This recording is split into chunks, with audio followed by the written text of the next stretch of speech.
Welcome to everyone. आज हम एक चैप्टर शुरू कर रहे हैं। बहुत इजी चैप्टर है सेल बायोलॉजी का। This cell the unit of life. इसमें इसके बारे में आपने 6 क्लास से ही पढ़ते आ रहे हैं। आपने बहुत सेल के स्ट्रक्चर के बारे में पढ़ा होगा, उसके अंदर क्या क्या होता है इसके बारे में पढ़ा होगा। ये 8 क्लास से शुरू हो जाता है पढ़ाना, 10th में ही पढ़ाया जाता है इसके बारे में। अब यहाँ पे देखते हैं क्या क्या है इसके बारे में। आपने अंदर बेसिक स्ट्रक्चर तो पता ही है, सेल के अंदर क्या होता है। सेल के अंदर राइबोसोम होता है, एक न्यूक्लियस होता है, उसके साइड में एंडोप्लाज्मिक रेटिकुलम होता है, वैक्यूल होता है, गोल्गी एपेरेटस होता है, लाइसोसोम होता है, राइबोसोम होता है। तो अभी इसको यहाँ पे हम और मॉडिफाई में पढ़ेंगे। इसमें नीट में हर साल 2 से 3 क्वेश्चन आते हैं। इजी चैप्टर है, याद करना भी आसान है इसको। तो इसमें जो भी पॉइंट आते जाएंगे वो आप अंडरलाइन करते जाइएगा, और जो एक्स्ट्रा पॉइंट है उसको कहीं साइड में नोट करते जाइएगा। तो शुरू करते हैं हम चैप्टर अपना। This cell unit of life. All organism are composed of cell, some are composed of a single cell and are called unicellular organism, while other like us most composed of many cell called multicellular. इसमें कुछ खास बात नहीं है, आप पता ही है। सबसे पहले सेल तो आपको पता है किसने डिस्कवर किया था। जब से पहले जो डिस्कवर किया था लाइव सेल, वो रॉबर्ट ल्यूवेनहॉक ने डिस्कवर किया था। और रॉबर्ट हॉक ने सबसे पहले न्यूक्लियस डिस्कवर किया था उस सेल के अंदर। ल्यूवेनहॉक ने जो सेल, और उसके बाद बहुत सारे साइंटिस्ट आए जिन्होंने अलग अलग डिस्कवरी की उसके अंदर। तो उसमें जो इम्पोर्टेंट मार्क है अब करते रहिए। इंडिपेंडेंट एग्जिस्टेंस, जो भी यहाँ पे एक लाइन लिखी है, unicellular organism are capable of independent existence and performing the essential function of life. Anything less than a complete structure of cell does not ensure independent living. मतलब सेल जो है फंडामेंटल यूनिट होती है life की, इसे ये बताना चाह रहा है। उसके बाद सेल थ्योरी आई, जिसमें तीन साइंटिस्ट मेनली नाम दिया गया है। कि स्वान का नाम दिया है मैल्थस शेडियन, और थ्योरिस स्वान, और रडोल्फ वर्चो। तो पहले हम स्लेडिंग के बारे में पढ़ते हैं। जर्मन बॉटनिस्ट है, उन्होंने नंबर ऑफ एग्जामिन के प्लांट सेल और कुछ ऑब्जर्वेशन के बेसिस पे इन्होंने कहा था कि डिफरेंट काइंड से बना होता है। एक सेल जो है, एक टिश्यू जो है, वो बहुत डिफरेंट काइंड्स ऑफ सेल से बना होता है। उसके बाद शॉन ने, जो कि एक जूलॉजिस्ट थे, पर इन्होंने प्लांट और एनिमल दोनों सेल पे कुछ बातें ऑब्जर्व की थी। तो पहली बात ये है, this cell had a thin outer layer which is today known as plasma membrane. तो प्लाज्मा मेम्ब्रेन के बारे में बताया था शॉन ने। ये आपको याद रखना है कि इसने क्या बताया था। He also concluded based on his study on plant tissue that the presence of cell wall is a unique character of plant. तो इन्होंने मेनली 2 बात बताई थी। एक तो जो सेल मेम्ब्रेन के बारे में बताया था, और प्लांट में जो आउटर मेम्ब्रेन था सेल वॉल के बारे में बताया था, जो कि यूनिक कैरेक्टर है प्लांट का। थे जूलॉजिस्ट, पर इन्होंने प्लांट सेल पे भी डिस्कवरी की थी। उसमें भी उस डिपार्टमेंट में भी काम किया था। Swan proposed the hypothesis that the body of animal and plant are composed of cell and product of cell. उसके बाद शेल्डियन और स्वान दोनों ने एक सेल थ्योरी दिया था, पर इन्होंने ये एक्सप्लेन नहीं कर पाया था कि कैसे एक सेल जो है वो अराइज हुई है। तो रडोल्फ वेचो ने, जो पहले साइंटिस्ट थे, वेरी वेरी इंपॉर्टेंट मार्क करिए, उन्होंने बताया था कि new cells are form from pre existing cell. He modified the hypothesis of Schleiden and Swan, gave the shell theory a final shape. तो फाइनल शेप इन्होंने दिया था रडोल्फ वर्चो ने, जिन्होंने सेल थ्योरी को और के बारे में बताया था कि एक सेल कैसे अराइज हुई है दूसरे सेल से। तो आपको समझ में आ गया। पहले तो शेलेडियन ने, जो उन्होंने बताया था कि जो प्लांट होता है वो composed of different type of cell, जो कि मिलकर बनाते हैं एक टिश्यू। स्वान ने क्या किया था, सेल मेम्ब्रेन ढूंढा था एनिमल सेल में, और सेल वॉल ढूंढा था प्लांट सेल पे, जो कि एक यूनिक कैरेक्टर है प्लांट सेल का। तो रडोल्फ वर्च्यू ने फाइनल शेप दिया था सेल थ्योरी को, सेल थ्योरी दिया था लेकिन इसने स्लेडिन एंड स्वान ने, पर फाइनल शेप जो है वो रडोल्फ वर्च्यू ने दिया था। उन्होंने अपने 2 लाइनें कही गई, all living organism are composed of cells and product of cell, all cells arise from pre existing cell. An overview of cell, इसमें अब दिया गया है the onion cell which is a typical plant cell has a distinct cell wall as its outer boundary and just within it the cell membrane। ये सब basic बातें हैं, cell के ऊपर पढ़ रहे हैं जो आपने पढ़ भी रखी है। ये सेल में क्या क्या होता है, आउटर सेल वॉल होता है, उसका सेल मेम्ब्रेन होता है, प्लांट सेल की बात कर रहा हूँ मैं, आउटर सेल वॉल होता है, उसका प्लांट सेल मेम्ब्रेन होता है, उसके अंदर साइटोप्लाज्म होता है। The cell of the human cheek have an outer membrane as delimiting structure of the cell.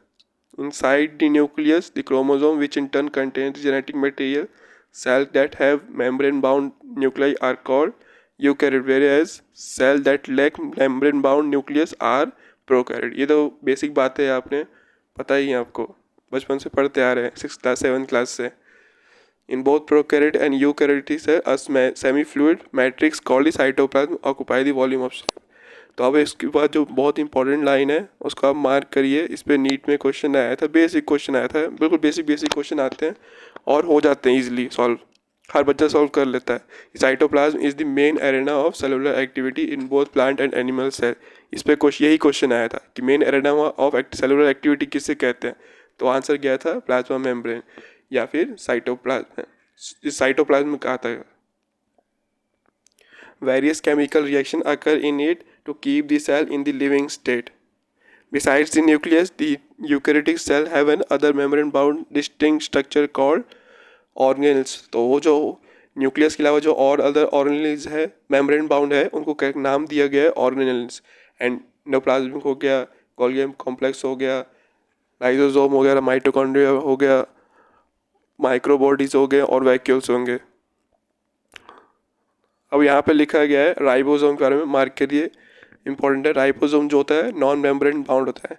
अब आपको ये ध्यान रखना है कहाँ मेम्ब्रेन बाउंड स्ट्रक्चर है, कहाँ नॉन मेम्ब्रेन बाउंड स्ट्रक्चर है, और कहाँ डबल मेम्ब्रेन बाउंड स्ट्रक्चर है, कहाँ सिंगल मेम्ब्रेन बाउंड स्ट्रक्चर है। तो आप साइड में कहीं लिख लीजिएगा, जैसे जैसे हम चैप्टर में बढ़ते जाएंगे, कहाँ मेम्ब्रेन बाउंड है, कहाँ मेम्ब्रेन एब्सेंट है और कहाँ डबल मेम्ब्रेन है। तो राइबोसोम जो होता है नॉन मेम्ब्रेनस होता है, जो कि प्रोकैरियोट और यूकैरियोट दोनों में पाया जाता है। राइबोसोम सिर्फ साइटोप्लाज्म में नहीं पाया जाता, पर 2 और अदर ऑर्गेनिज्म में पाया जाता है, जैसे chloroplast in plant and mitochondria and on rough EAR. तो हमसे अगर क्वेश्चन ये पूछेगा कि राइबोसोम और यूनिवर्सली कहाँ पाया जाता है, तो हम आंसर लगाएंगे माइटोकॉन्ड्रिया और आरईआर। आरईआर के ऊपर पाया जाता है और क्लोरोप्लास्ट और माइटोकॉन्ड्रिया के अंदर पाया जाता है। Animal cells contain another non-membrane bound organelle called centrosome which help in cell division। इसको भी लिख लीजिए, नॉन मेम्ब्रेन बाउंड स्ट्रक्चर है। उसके बाद cell different greatly in size shape and activity.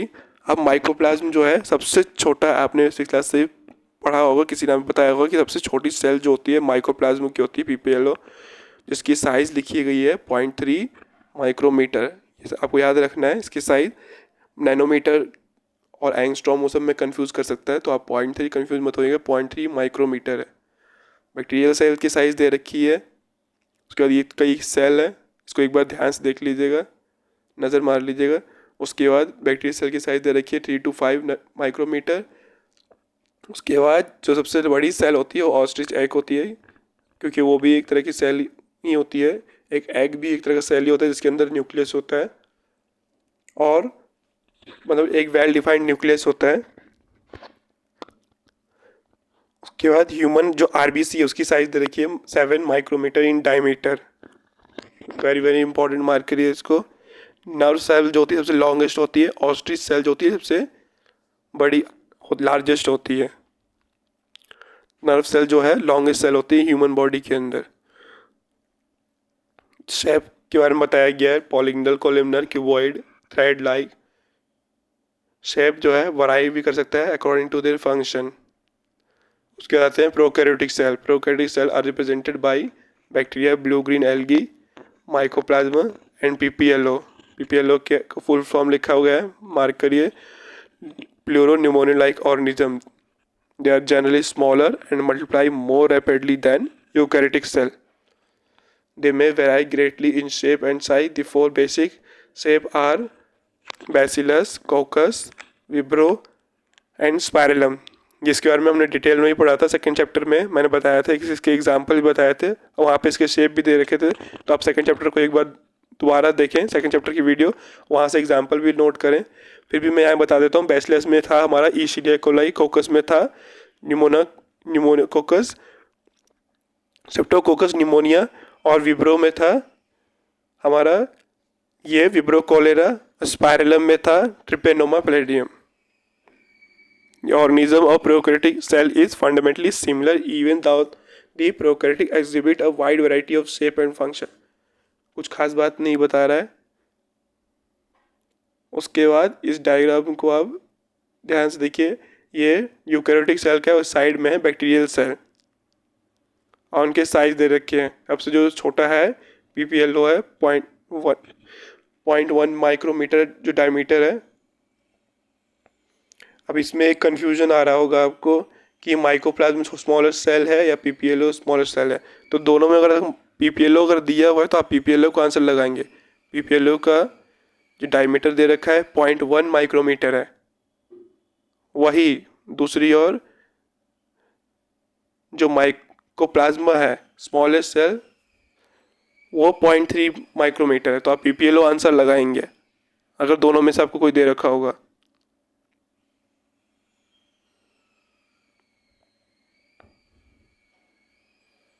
उसके बाद आगे पढ़ते हैं। Prokaryote have a cell wall surrounding the, cell wall present होता है सेल मेम्ब्रेन के बाहर, except in mycoplasma. Very very important, mycoplasma हमने सेकंड चैप्टर में ही पढ़ा था। सेल वॉल एब्सेंट होता है, विदाउट ऑक्सीजन लीव करता है, ये पैरासिटिक होता है प्लांट और एनिमल में। ये खास बातें हमने पढ़ी थी माइक्रोप्लाज्मा में सेकंड चैप्टर में। The fluid matrix filling the cell is cytoplasm. There is no well defined nucleus. मतलब न्यूक्लियस प्रेजेंट होता है पर उसकी बाउंड्री वहाँ पे एब्सेंट होती है, तो न्यूक्लियोइड उसके लिए वर्ड टर्म यूज़ करते हैं। Genetic material is basically naked not enveloped by a nuclear membrane, वही बात बोल रहे हैं। In addition to the genomic DNA single हो सकता है, स्टैंडर्ड या फिर सर्कुलर हो सकता है। उसके अलावा जो जेनेटिक मटेरियल होता है उसको कहते हैं प्लाज्मिड। प्लाज्मिड क्या होता है? सिंगल सर्कुलर DNA होता है, DNA। अब आपसे क्वेश्चन पूछा जाएगा कि जो प्रोकैरियोट है उसके अंदर DNA पाया जाता है या नहीं, तो आप कंफ्यूज नहीं होइएगा कि DNA और RNA दोनों पाया जाता है। तो जीनोमिक DNA यहाँ पे लिखा ही गया है। उसके अलावा जो है प्लाज्मिड होता है जो कि सिंगल सर्कुलर होता है, जिसकी बारे में हम डिटेल में पढ़ेंगे, क्लास 12 चैप्टर में पढ़ेंगे। एंटीबायोटिक वहाँ पे जब पढ़ेंगे तो उसके बारे में डिटेल में वहाँ पढ़ेंगे, पर यहाँ पे छोटी सी दो बातें लिखी गई है। Certain unique phenotypic character to such bacteria, one such character is resistant to antibiotic. तो एज अ सिलेक्टेबल मार्कर भी यूज़ होता है, इसके बारे में डिटेल में हम पढ़ेंगे क्लास 12th में। In this higher class, you will learn that the plasma DNA is used to monitor bacterial transformation with foreign DNA. Nuclear membrane is found in eukaryote. No organ like the ones in eukaryote are found in prokaryote cell except for ribosome. तो ribosome दोनों में common है। Prokaryote have something unique in the form of inclusion. Very very important, उसके बारे में बात कर रहा है। Mesosome के बारे में बात कर रहा है। Mesosome क्या होता है? एक तरह का इन्वेजिनेशन होता है सेल मेम्ब्रेन का ही। सेल मेम्ब्रेन जो है अपने आपस में ही अंदर की ओर फोल्ड होती है साइटोप्लाज्म के टुवर्ड्स, जिसमें एक तरह का इन्वेजिनेशन होता है म्यूसिनोसोम, जिसका फंक्शन जो होता है सेल वॉल फॉर्मेशन होता है। सेल वॉल फॉर्मेशन होता है, DNA रेप्लिकेशन होता है, DNA रेप्लिकेशन होता है, और मेनली जो फंक्शन होता है उसका रेस्पिरेशन में होता है। तो वही लिखा गया है। अ specialised differentiated form of cell membrane called mesosome is the characteristic of prokaryotic. They are generally infolding of cell membrane. यहाँ पे आपको ठीक से नहीं दिखाई देगा पर मैं यूकैरियोट में ही समझा देता हूँ आपको। यहाँ पे कोई एग्जांपल नहीं दिया हुआ है डिटेल बना के, जैसे ये आप देख रहे होंगे जो सेल मेम्ब्रेन है अंदर की ओर वेजिनेट है कहीं कहीं, तो वहाँ वही जो स्ट्रक्चर है प्रोकैरियोट में उसको कहते हैं मेसोसोम। उसके बाद आगे आते हैं cell envelope and its modification. इसमें सेल जो प्रोकैरियोटिक सेल होती है उनमें मेनली तीन लेयर पाई जाती है। जो यूकैरियोट है उसमें तो सेल मेम्ब्रेन होगी, या तो सेल मेम्ब्रेन या सेल वॉल होगी, पर जो प्रोकैरियोट है उसमें मेनली तीन स्ट्रक्चर पाई जाती है।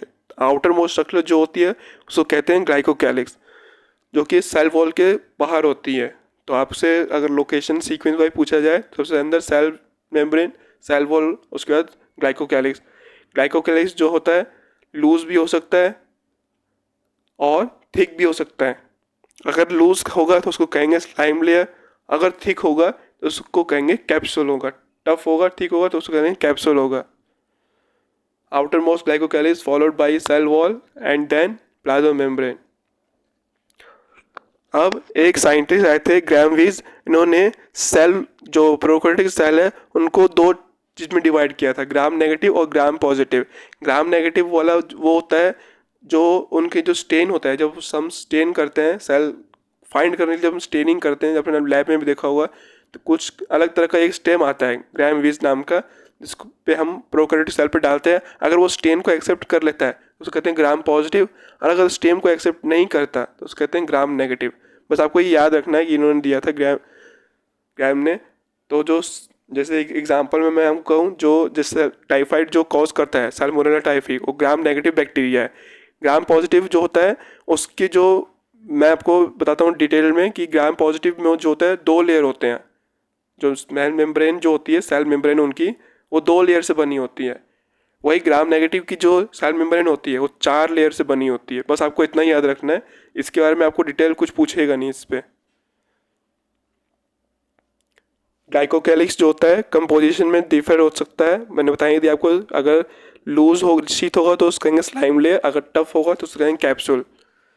सेल वॉल शेप प्रोवाइड करता है, स्ट्रॉन्ग स्ट्रक्चर प्रोवाइड करता है, प्रिवेंट करता है बैक्टीरिया को, और प्लांट सेल कहीं किसी को भी हो गया ब्रस्टिंग से प्रिवेंट करता है। Plasma membrane is selectively permeable in nature and interact, very very important mark करिए, सेलेक्टिवली परमीबल होता है।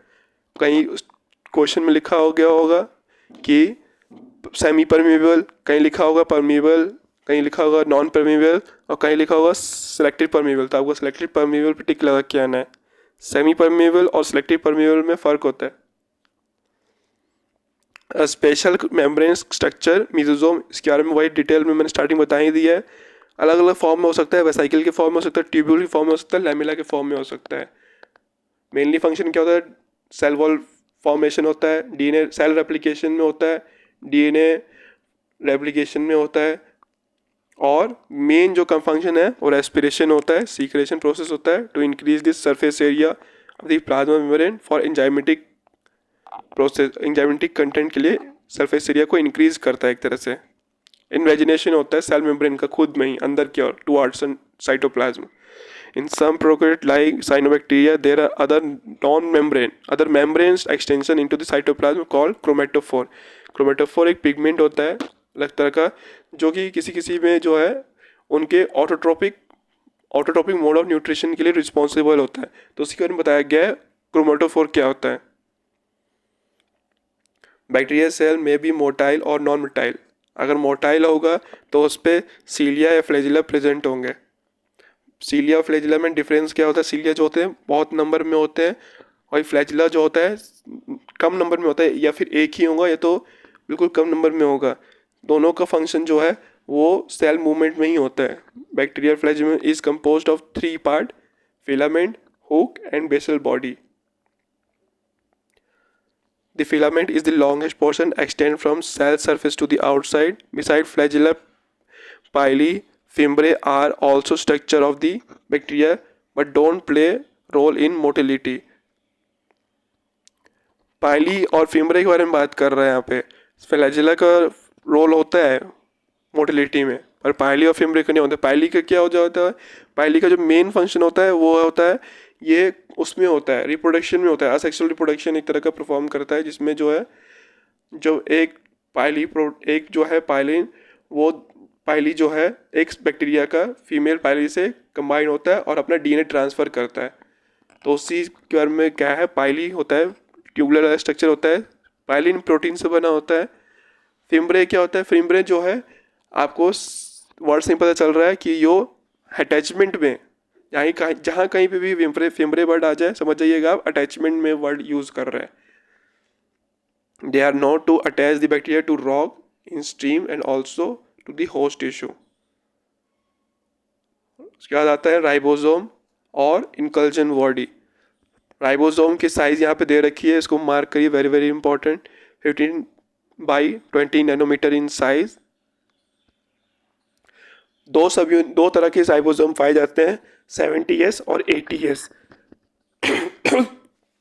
70S जो होता है वो दो सब यूनिट से बना होता है, 50S और 30S।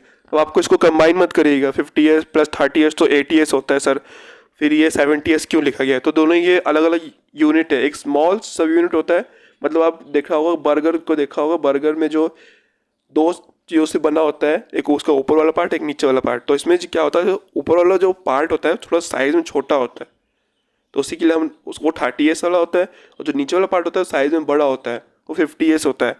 वही हम यूकैरियोट में बात करें तो उसमें 80S होता है। और उसमें जो सब यूनिट होती है आपको पता ही है, 40S और 60S होती है। 40S स्मॉल सब यूनिट, 60S लार्ज सब यूनिट। एस यहाँ पे सेडवर्क कोफिशिएंट है, सेडवर्क यूनिट है जिन साइंटिस्ट ने डिस्कवर किया था ये यूनिट के बारे में, उसने दिया था। राइबोसोम को डिस्कवर्ड जॉर्ज पैलेडे ने किया था, पर और उन्होंने दिया था एस को सेडवर्क कोफिशिएंट यूनिट कहा गया था, एक तरह की यूनिट है। इसको दोनों को ऐड करके नहीं होता है राइबोसोम का 70S, 50 प्लस 30S नहीं होता है। 50S और 30S उनकी यूनिट होते हैं, दो अलग अलग तरह के राइबोसोम होते हैं। Ribosome are the site of protein synthesis, पता ही आपको, बचपन से पढ़ते आ रहे हैं। राइबोसोम में attach to a single mRNA and form a chain called polyribosome. Very very important, mark करिए। पॉलीराइबोसोम क्या होता है, इसके बारे में डिटेल में जो है हम क्लास 12th में पढ़ेंगे कि राइबोसोम का जो ट्रांसलेशन, मतलब ट्रांसलेशन वाला चैप्टर है, उस ट्रांसलेशन वाला पार्ट है जो उसमें चैप्टर है जेनेटिक मटेरियल वाला, उसमें डिटेल में इसके बारे में तभी पढ़ेंगे हम पॉलीसोम ट्रांसलेशन में हेल्प कैसे करता है। तो ट्रांसलेशन का बस थोड़ा सा याद रखिए कि mRNA से प्रोटीन बनना, वहाँ क्या होता है, पहले तो डीएनए का रेप्लिकेशन होता है, रेप्लिकेशन के बाद उसका ट्रांसक्रिप्शन होता है। रेप्लिकेशन मतलब जो दो स्ट्रैंड होती है डीएनए का, वो दोनों का रेप्लिकेशन होता है, दोनों का एक कॉपी बनता है, अल्टरनेटिव कॉपी बनता है। उसमें से एक जो है आरएनए, उसमें जो एक स्ट्रैंड है डीएनए का, उसमें उसको ट्रांसक्रिप्शन में आगे यूज़ होता है। ट्रांसक्रिप्शन वहाँ से होता है जो कि ताकि उसको जो है राइबोसोम रीड कर सके, और राइबोसोम वहाँ से mRNA से प्रोटीन बनाता है। उसके बाद आते हैं इनकल्जन बॉडी पे। इनकल्जन में cyanophycin phosphate granule, cyanophycin granule और ग्लाइकोजन ग्रेन्यूल तीन दे रखा है। Gas vacuole are found in blue green algae and purple and green photosynthesis. Non membrane bound structure होती है, इसको आप मार्क करिएगा, बहुत इंपॉर्टेंट है कि इनकल्जन बॉडी में क्या क्या है और नॉन मेम्ब्रेन बाउंड स्ट्रक्चर है। गैस वैक्यूल क्या होता है, ब्लू ग्रीन एल्गी में पाया जाता है, और पर्पल और ग्रीन में पाया जाता है। एक तरह का ब्लू ग्रीन एल्गी, उसमें उसके मतलब रेस्पिरेशन के लिए प्रोसेस में यूज़ होता है गैस वैक्यूल का यूज़। उसके बाद आते हैं, हम शुरू करते हैं अपना यूकैरियोटिक सेल, उसके हम डिटेल स्ट्रक्चर के बारे में पढ़ेंगे आगे आगे। तो आप जो एक्स्ट्रा पॉइंट है उस साइड में नोट करते जाइएगा, और इसमें जो इंपॉर्टेंट पॉइंट लगे आपको खुद से तो उसको भी अंडरलाइन करते जाइएगा, उसके अलावा कुछ लगे तो उसको भी लिखते जाइएगा। All eukaryotic cell are not identical, plant and animal cell are different as the former possess cell wall, plastid and large central vacuole which are absent in animal cell. On the other hand, animal cell have centriole which are absent in plant cell. अच्छा, animal cell में भी vacuole होना चाहिए, होता है, पर वो छोटे छोटे साइज में होता है। वही प्लांट सेल में मोस्ट 90% उसका वॉल्यूम ऑक्यूपाई करता है। तो यहाँ पे डिटेल स्ट्रक्चर दे रखा है, पहले प्लांट सेल का दे रखा है। न्यूक्लियस, कहाँ न्यूक्लियस है, न्यूक्लियोलस गोल्गी एपेरेटस कहाँ है, इसको आप ध्यान से एक बार देख लीजिएगा। उसके अलावा जो एक्स्ट्रा स्ट्रक्चर होते हैं पेरोक्सिसोम, इसके बारे में हम लास्ट में पढ़ेंगे चैप्टर रख के डिटेल में। पेरोक्सिसोम पॉइंट ऑफ व्यू से बहुत इंपॉर्टेंट है, इसमें बहुत बार यूज़ होगा पूरे 11th के एनसीईआरटी में। उसके बाद ये एनिमल सेल है। अच्छा, एनिमल सेल में भी वैक्यूल प्रेजेंट होता है, पर यहाँ पे शायद शो नहीं कर रखा है, पर ऐसा नहीं कि वैक्यूल एब्सेंट होता है एनिमल सेल में। उसके बाद आते हैं सेल मेम्ब्रेन में। सेल मेम्ब्रेन को अलग अलग साइंटिस्ट ने पहले अलग तरीक़ा से डिफाइन किया गया था सेल मेम्ब्रेन को। सबसे पहले जो आए थे वो डैनियल आए थे, जिन्होंने सैंडविच लाइक स्ट्रक्चर मतलब ट्राइलेमिनर मॉडल दिया था। इसमें इन्होंने बताया था कि जो सेल मेम्ब्रेन होती है वो 2 कंपोनेंट से बनी होती है। जैसे मिसलीज फॉर्मेशन आपने पढ़ा होगा, सोपोनिफिकेशन में, कि जो उसका जो पोलर हेड होता है एक टेल होता है, वैसे सेल मेम्ब्रेन में भी होता है। एक पोलर उसका हेड होता है, एक उसका टेल होता है। पोलर हेड जो होता है वो होता है हाइड्रोफिलिक होता है, और जो उसका जो टेल होता है वो हाइड्रोफोबिक होता है। और यहाँ पे यही स्ट्रक्चर 2 लेयर में प्रेजेंट होती है, बाई लेयर फॉर्म में प्रेजेंट होती है। जो पोलर हेड है वो है फॉस्फोलिपिड प्रोटीन होता है, और जो उसका टेल होता है वो होता है फॉस्फोलिपिड। तो फिर से रिपीट करते हैं, पोलर हेड क्या होता है, प्रोटीन और लेयर होता है, और जो उसका टेल होता है फॉस्फोलिपिड होता है। और ये 2 लेयर में एम्फी लेयर मतलब 2 लेयर में प्रेजेंट होते हैं। तो जिससे जो उसका टेल वाला पार्ट है हाइड्रोफोबिक वाला फॉस्फोलिपिड, वो प्रिवेंट मतलब उसको बचाता है एक्वस इन्वायरमेंट से। तो इसमें हाइड्रोफिलिक जो है वही बात बोल रहा है, हाइड्रोफिलिक हेड जो है phospholipid bind with protein layer by hydrogen bond से प्रेजेंट जॉइंट होता है, और आयनिक बॉन्ड से प्रेजेंट होता है। इसको आप मार्क कर लीजिए। और हाइड्रोफोबिक टेल जो होता है फॉस्फोलिपिड आपस में अटैच होते हैं एक दूसरे से वैन डर वाल फोर्स से। ये आपको दिखाता हूँ, ये आप देख रहे हैं यहाँ पे, ये जो गोल गोल बने हुए हैं वाइट वाइट, वो उसके हाइड्रोफिलिक वाला पार्ट प्रोटीन है, और जो नीचे से टेल निकल रही है वो उसका फॉस्फोलिपिड है। तो ऐसे बाइलेयर के फॉर्म में प्रेजेंट होता है, वही बताया था इसके बारे में। उसके बाद भी साइंटिस्ट आए, यूनिट मेम्ब्रेन जो मॉडल दिया था रॉबर्टसन ने, उनके हिसाब से ये था कि cellular organelle are structurally and functionally similar both. उसके बाद डिटेल में उन्होंने बताया था detail structure of the cell membrane was studied only after advent of electron microscope in 1950। Meanwhile chemical study on cell membrane, तो आरबीसी के ऊपर सबसे पहले ढूंढा गया था सेल मेम्ब्रेन का स्ट्रक्चर कैसी होती है। तो उसके बाद में आगे पढ़ते हैं, the cell membrane also possess protein and carbohydrate.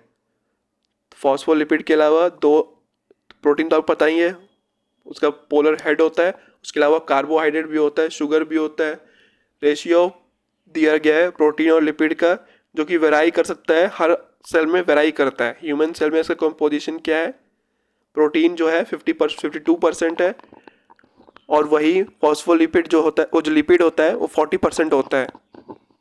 Mainly जो लिपिड, बहुत सारे लिपिड तरह के लिपिड होते हैं, ग्लाइकोलिपिड भी होता है, पर मेनली जो लिपिड होता है फॉस्फोलिपिड होता है। वेरी वेरी इंपॉर्टेंट, इसको आप याद रखिएगा। उसके बाद dependent on the ease of structure membrane protein can be classified into integral and peripheral. Peripheral protein lie on the surface of membrane, उसको रिमूव करना आसान है, वाइल द इंटीग्रल प्रोटीन या तो पार्शली बरीड होंगे या तो टोटली बरीड होंगे। पार्शली बरीड को भी रिमूव करना आसान है, पर टोटली बरीड को रिमूव करना आसान बिल्कुल नहीं है।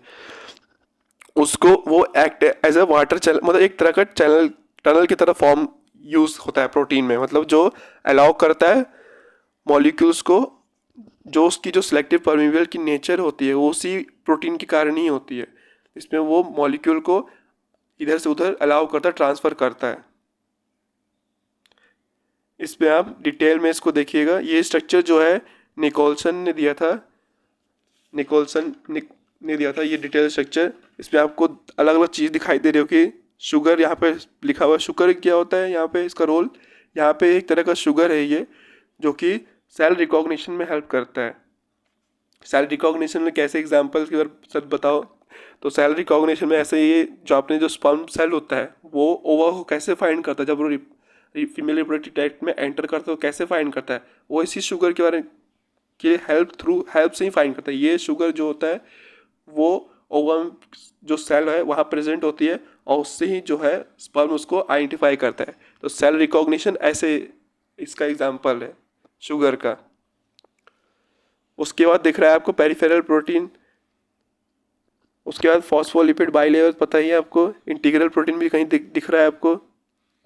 उसके बाद कोलेस्ट्रॉल, कोलेस्ट्रॉल का यहाँ पे क्या फंक्शन है, कोलेस्ट्रॉल जो है यहाँ पे स्टेबिलिटी प्रोवाइड करता है, इसको सेल मेम्ब्रेन को जो है कोलेस्ट्रॉल प्रोवाइड करता है स्टेबिलिटी।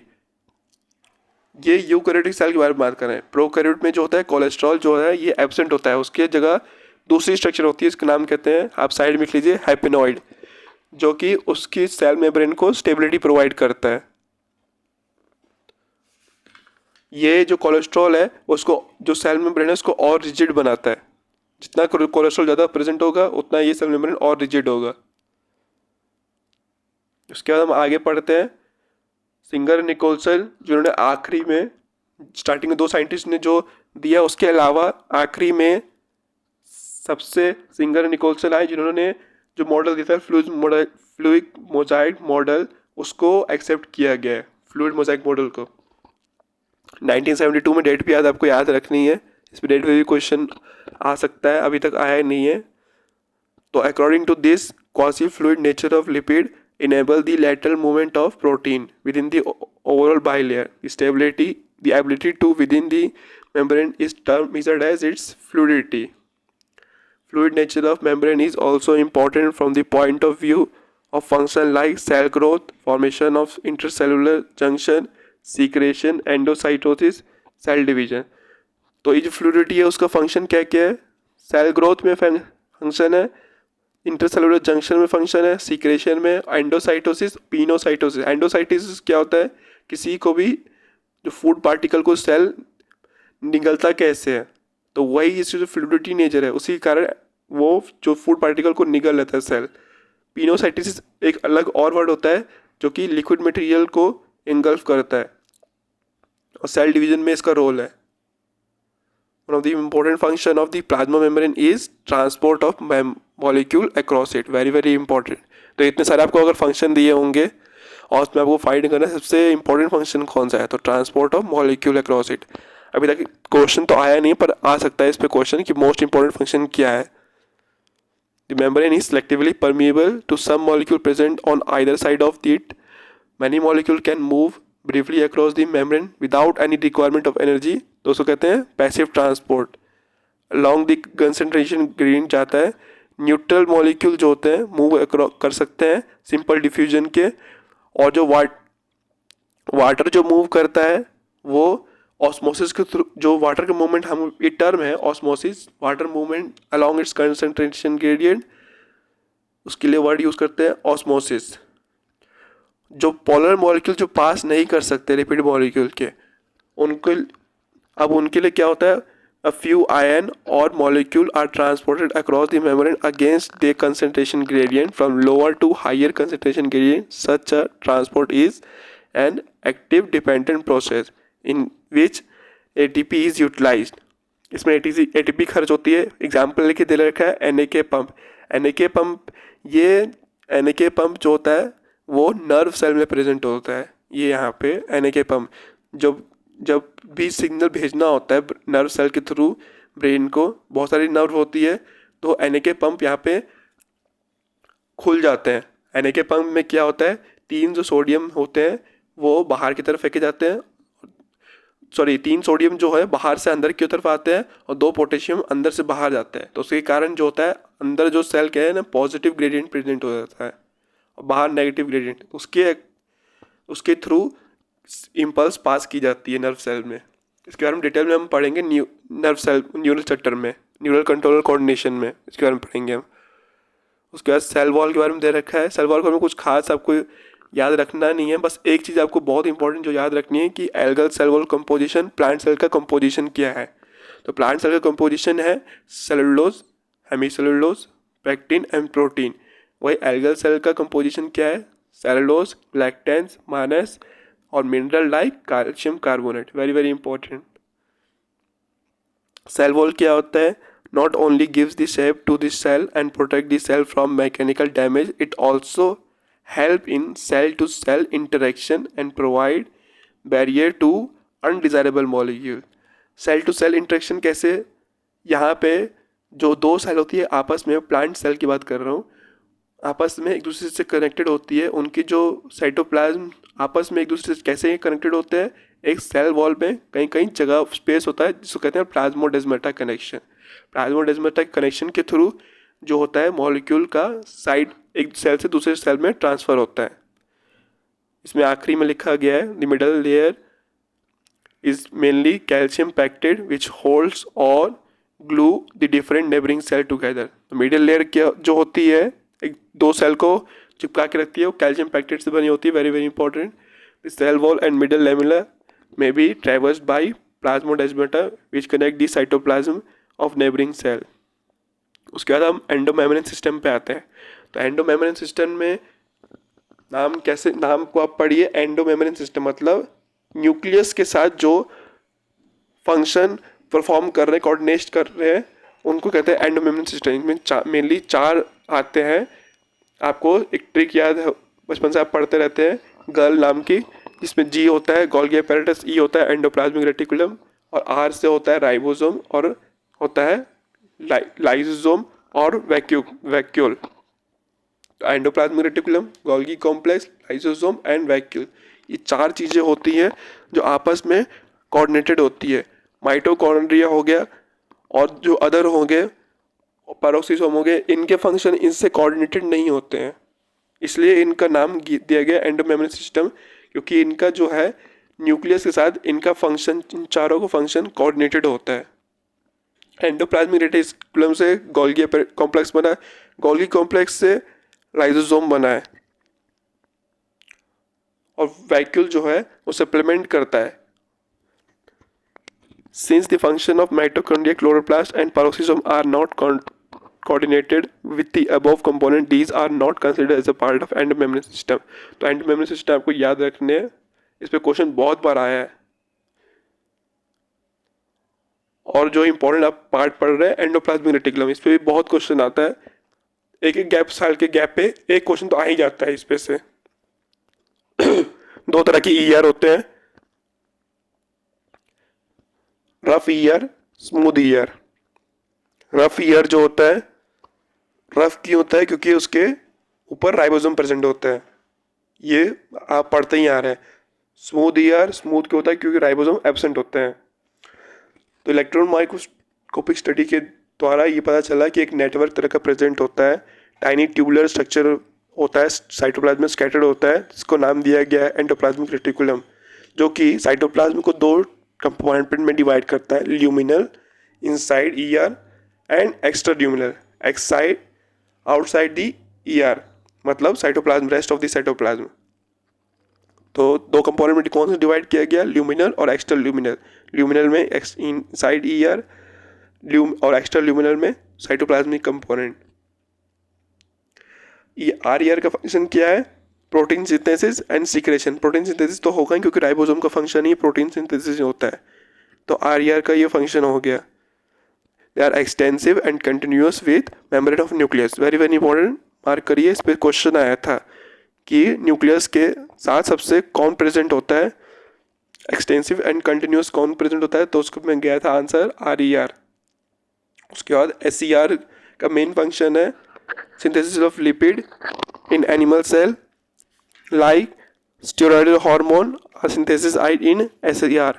इसके अलावा आप और भी मेन फंक्शन लिख लीजिए एस ई आर और आर ई आर के साइड में एक नोट करके कि अबंडेंटली अकर इन सेल इन विच, ये तो पता ही प्रोटीन सिंथेसिस में एक तो हो ही गया, और इसके अलावा कहाँ कहाँ प्रेजेंट होता है? लीवर में प्रेजेंट होता है, पैनक्रियास में प्रेजेंट होता है, गॉबलेट सेल में प्रेजेंट होता है। इसमें जो राइबोसोम जो होता है एटीएस राइबोसोम प्रेजेंट होता है, मेनली कंपोज्ड होते हैं सिस्टर्ने फॉर्म में प्रेजेंट होता है। राइबोसोम की शेप के बारे में बताया गया है कि अलग अलग शेप के फॉर्म में होता है ribosome, sorry ER cisternae form में होता है, वेसाइकल फॉर्म में होता है, ट्यूबुलर फॉर्म में होता है। सिस्टर्ने फॉर्म में जो होता है तो एक लॉन्ग फ्लैटेंड स्ट्रक्चर होता है, अनब्रांच्ड होता है, vesicle Oval shaped structure, tube like structure form में प्रेजेंट होगा। वही स्मूथ ईआर जो होता है वो स्टेरॉयडल हार्मोन, मतलब स्मूथ ईआर जो होता है लिपिड सिंथेसिस में हेल्प करता है, और जो स्टेरॉइड होता है हार्मोन होता है स्मूथ ईआर में। तो ये कहाँ कहाँ पाया जाएगा? जहाँ जहाँ से स्टेरॉइड हार्मोन निकलते हैं वहाँ एसईआर की कंटेंट हाई होगी। उसके बाद आते हैं गोल्गी एपैरेटस। किसने दिया था? कैमिलो गोल्गी ने फर्स्ट ऑब्जर्व किया गया था 1898 में। They consist of many flat disc shaped sac और सिस्टर्ने, ये 3 स्ट्रक्चर में फॉर्म में पाया जाता है। सेम यही स्ट्रक्चर में जो है आर पाया जाता है एंडोप्लाज्मिक रेटिकुलम। इसका साइज दे रखा है, साइज ऐसे कुछ खास इंपॉर्टेंट नहीं है, फिर भी आप चाहे तो याद रख सकते हैं। 0.5 to 1 माइक्रोमीटर डायमीटर होता है। These are stacked parallel to each other. Varied number of cisternae are present in Golgi complex. The Golgi complex cisternae are concentrically arranged near the nucleus with distinct convex cis और the forming phase। तो अभी इसमें term दी गई है convex और सिस phase. Convex सिस phase मतलब Golgi apparatus का वो फेज जो ईआर के जो न्यूक्लियस के साइड में प्रेजेंट हो उसको कहते हैं कॉन्वेक्स और सिस फेज, और जो न्यूक्लियस के अब दूर न्यूक्लियस से दूर प्रेजेंट हो उसके लिए वर्ड यूज करते हैं कॉनकेव और फॉर्मिंग फेज। यहाँ पे लिखा गया है कॉनकेव ट्रांस और maturing forming face. The cis and the trans face of the organelle are entirely different but interconnected. तो यहाँ पे अब देखिए इस डायग्राम में ये जो है यहाँ वाला स्ट्रक्चर जो है लेफ्ट साइड वाला वो सिस फेस है, वही जो राइट साइड वाला स्ट्रक्चर है जो है ट्रांस फेस है। सिस फेस कॉन्वेक्स फॉर्म में होगा, ट्रांस फेस जो है कॉनकेव फॉर्म में होगा। दोनों आपस में इंटरकनेक्टेड होते हैं एक दूसरे से। गोल्गी एपैरेटस का मेन फंक्शन क्या होता है? यहाँ पे लिखा है, मार्क करिए इसको, function of packaging material to be deliver out either to the intracellular target or secreted outside the cell. उसके अलावा जो भी ईआर से जो भी निकलेगा वो गोल्गी एपैरेटस में जाएगा, वहाँ उसकी पैकेजिंग होगी, और उसके बाद पैकेजिंग के बाद वो बाहर की ओर उसको cytoplasm rest of the cytoplasm में छोड़ेगा, या तो सेल के बाहर ही छोड़ेगा। जहाँ पे भेजना होगा उसको पैकेजिंग करके उसको भेज देगा। ट्रांसपोर्ट के ऐसा ट्रांसपोर्ट में हेल्प कर रहा है।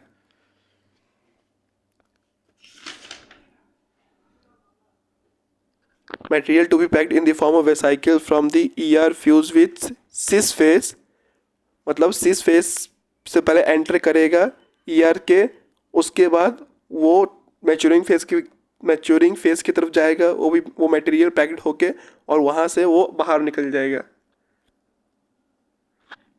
उसके बाद a number of protein synthesized by ribosome on endoplasmic reticulum are modified in the cisternae of the Golgi apparatus before they are release from its trans phase.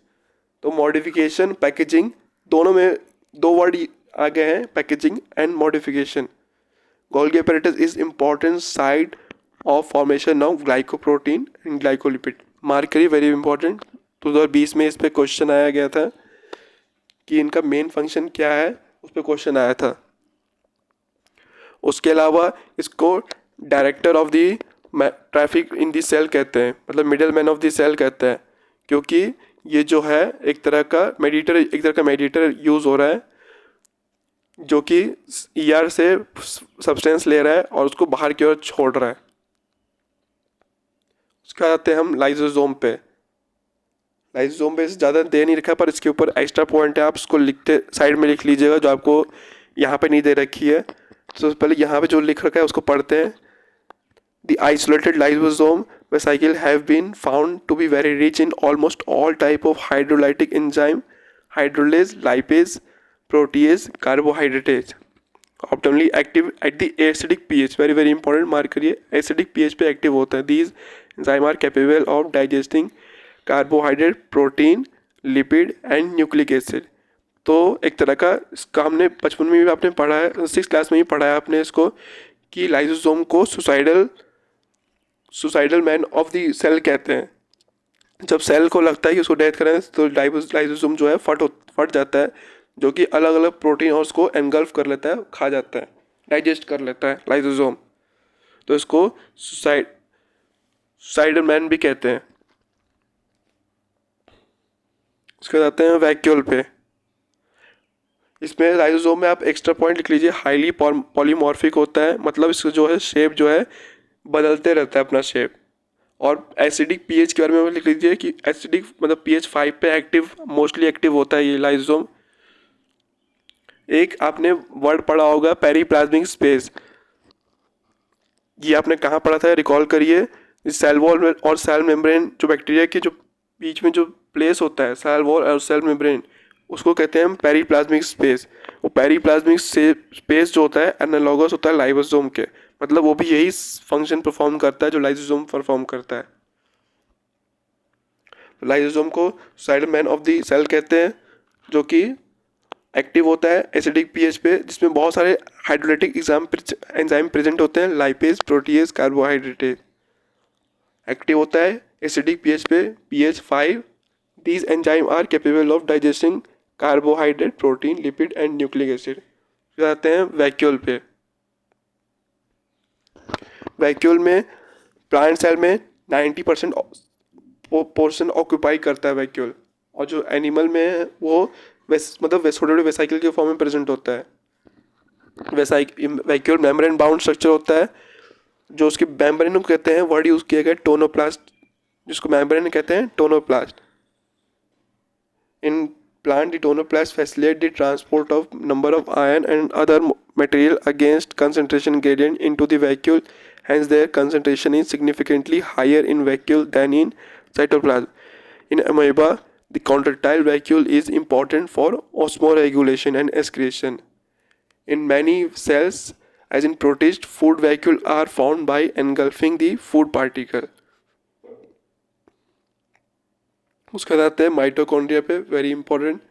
Mitochondria में आपको इसकी डायमीटर, मतलब ये डायमीटर जो होता है, शेप जो होती है वो वेराई करती है, मतलब वेरिएबल होती है, अपने फिजियोलॉजिकल रिक्वायरमेंट के अनुसार ये वेराई करते रहती है उसकी shape.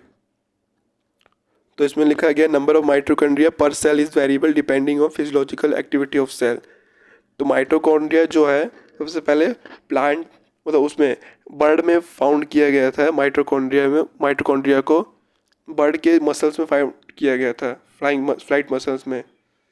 Each mitochondria is double membrane bound structure with outer membrane and the inner membrane dividing its lumen into two aqueous compartment, the outer compartment and the inner compartment. Inner compartment is filled with dense homogeneous substance called the matrix. तो आपको दिख रहा है ये जो अंदर वाला part है मैट्रिक्स है, बाहर वाला जो पार्ट जो है वो रेस्ट ऑफ द साइटोप्लाज्म से सेपरेट करता है। इन दोनों के बीच में जो बीच वाला स्पेस जो बच गया उसको कहते हैं इंटर मेम्ब्रेन स्पेस। ये इंटर मेम्ब्रेन स्पेस जो है एनर्जी फॉर्मेशन मतलब एक तरह का ग्रेडियंट फॉर्म करता है जिससे एनर्जी बनती है। एटीपी फॉर्मेशन में मेन फंक्शन होता है फॉर्मेशन में इसका हेल्प, इसकी इंटर मेम्ब्रेन स्पेस का। The inner compartment is filled with dense cytoplasm called matrix. The outer membrane forms the continuous limiting boundary. The inner forms a number of infolding called cristae. Very very important, mark करिए। Image the following में आता है cristae कहाँ पाया जाता है। Towards the matrix infolding है inner membrane की। The cristae increase the surface area. The two membranes have their own specific enzyme associated with mitochondrial function. Mitochondria are site for aerobic respiration. They produce cellular, very very important, mark करिए। Mitochondria जो है site होती है aerobic respiration की। उसके बाद matrix also possess single circular DNA 50s होता है प्रेजेंट। सिंगल सर्कुलर डी होता है a few RNA molecule, ribosome 70s and components required for synthesis of protein. तो प्रोटीन सिंथेसिस में भी हेल्प करता है। अब वेरी इंपॉर्टेंट वहाँ पर कॉन्ट्रडिक्ट बात शुरू हो गई है यहाँ पे कि ER के अलावा यहाँ पे प्रोटीन सिंथेसिस में कौन हेल्प करता है। हमने स्टार्टिंग में पढ़ा था कि माइटोकॉन्ड्रिया में भी राइबोसोम पाया जाता है, माइटोकॉन्ड्रिया और क्लोरोप्लास्ट में भी राइबोसोम पाया जाता है। माइटोकॉन्ड्रिया जो डिवाइड होते हैं फ्यूजन्स डिवाइड होते हैं। अब इसमें एक्स्ट्रा पॉइंट आप नोट कर लीजिए साइड में कहीं पे कि माइटोकॉन्ड्रिया को कैसे फाइंड किया जाता है। तो चाइनस ग्रीन आता है लैब में जिससे स्टेन किया जाता है और माइटोकॉन्ड्रिया को फाइंड किया जाता है। और जो है यहाँ पे जो एटीपी फॉर्मेशन है मतलब एनर्जी होती है वो ऑक्सीडेटिव फॉस्फोराइलेशन वर्ड यूज़ करते हैं उसके थ्रू बनती है। माइटोकॉन्ड्रिया मैट्रिक्स हैव बीन, यहाँ पे क्रेब साइकिल भी जो है माइटोकॉन्ड्रिया के मैट्रिक्स में ही चलती है। ये क्रेब साइकिल के बारे में हम इम्पोर्टेंट में पढ़ेंगे प्लांट फिजियोलॉजी में पढ़ेंगे इसके बारे में डिटेल में क्रेब साइकिल के ऊपर। और एक वर्ड आप साइड में लिख लीजिए, इसमें नहीं लिख रहा है पर नीट में क्वेश्चन आया हुआ है कि इसको सेमी ऑटोनोमस सेल ऑर्गेनेल कहती है। मतलब सेल के इंडिपेंडेंट ये अपना नंबर इंक्रीज करते हैं। एक माइटोकॉन्ड्रिया से दूसरा माइटोकॉन्ड्रिया बनता है तो इसके लिए वर्ड यूज़ किया है सेमी ऑटोनोमस। जो माइटोकॉन्ड्रिया और क्लोरोप्लास्ट है वो पहले बैक्टीरिया, एक तरह के बैक्टीरिया में ही पाए जाते थे।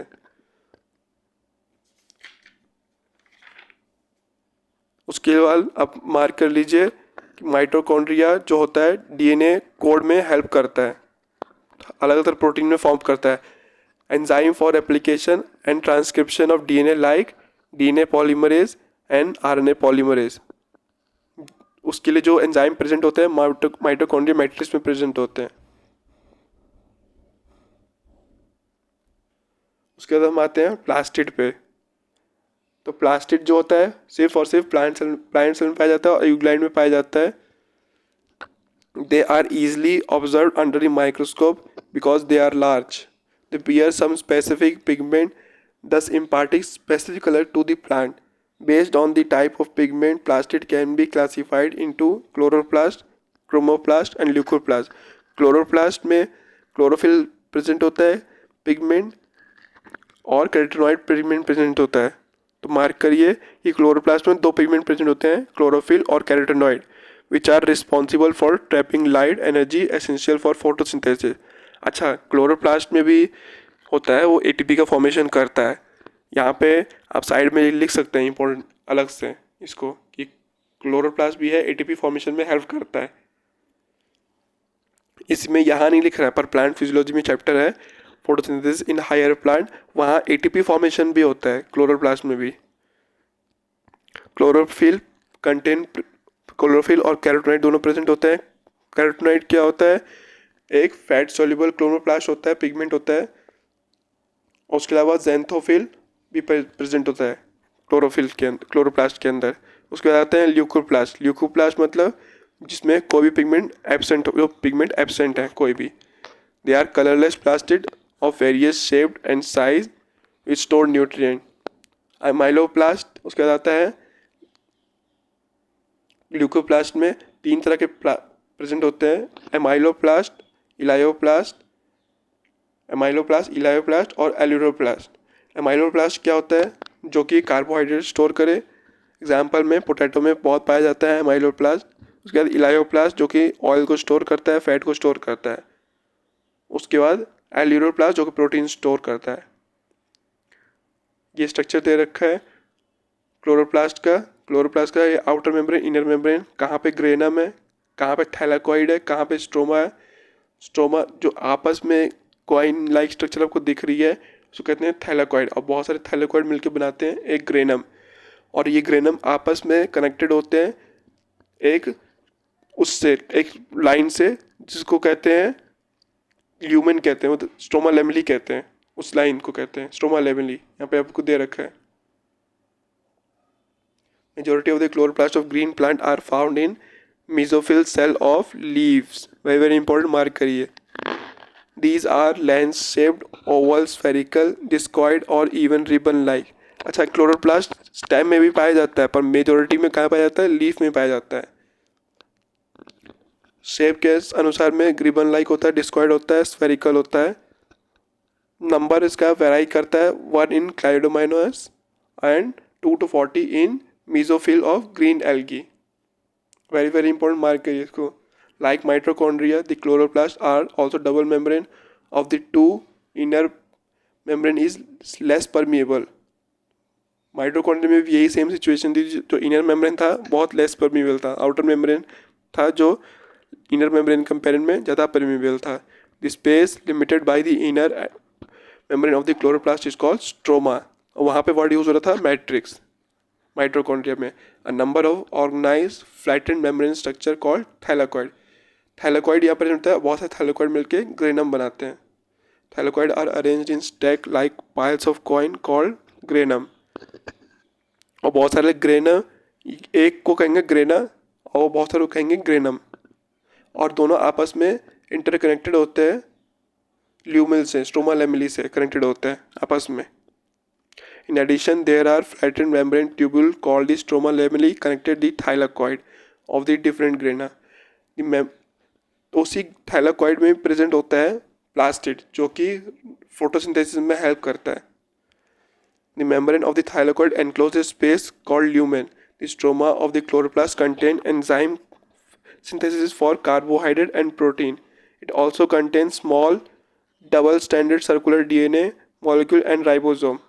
मार्क करिए, very very important, small double standard और सर्कुलर, डबल स्टैंडर्ड भी है और सर्कुलर भी है। Chlorophyll pigment present in thylakoid ribosome of chloroplast are 70 years than the cytoplasm 80 years। Ribosome जो माइटोकॉन्ड्रिया में पाया जा रहा था उसमें 50 years था, यहाँ पे जो है 70 years है। उसके बाद आते हैं राइबोसोम में। जॉर्ज पेलेडे ने फर्स्ट ऑफ ऑल इसको डिस्कवर किया गया था। उसके बाद eukaryotic ribosome are 80 years while the prokaryotic ribosome are 70 years. Each ribosome has two subunit, larger and smaller subunit. The larger subunit जो होती है वो 60 और 40 years से बनी होती है। एस यहाँ पे सेडवर्ग कोफिशिएंट यूनिट है, जो कि इसकी डेंसिटी, एक तरह की डेंसिटी और साइज का मापन है। S word Svedberg unit. उसके बाद आते हैं साइटोस्केलेटन में। साइटोस्केलेटन जो कि सेल को स्ट्रक्चरल रिजिडिटी प्रोवाइड करता है, साइटोस्केलेटन का मेन फंक्शन वही है। इसमें दे रखा है an elaborate network of filamentous proteinaceous structure consisting of microtubule, microfilament, intermediate filament present in the cytoplasm is collectively referred to as a cytoskeleton. Cytoskeleton in a cell are involved in many functions such as mechanical support, motility, maintenance of shape of the cell. आगे पढ़ते हैं सीलिया और flagella. पर इससे पहले आप extra point note कर लीजिए साइटोस्केलेटन के बारे में कि साइटोस्केलेटन में माइक्रोट्यूब्यूल क्या होता है, माइक्रोफिलामेंट क्या होता है और इंटरमीडिएट फिलामेंट क्या होता है। तो आप साइड में लिख लीजिए, माइक्रोट्यूब्यूल जो होता है ट्यूबुलिन प्रोटीन से बना होता है।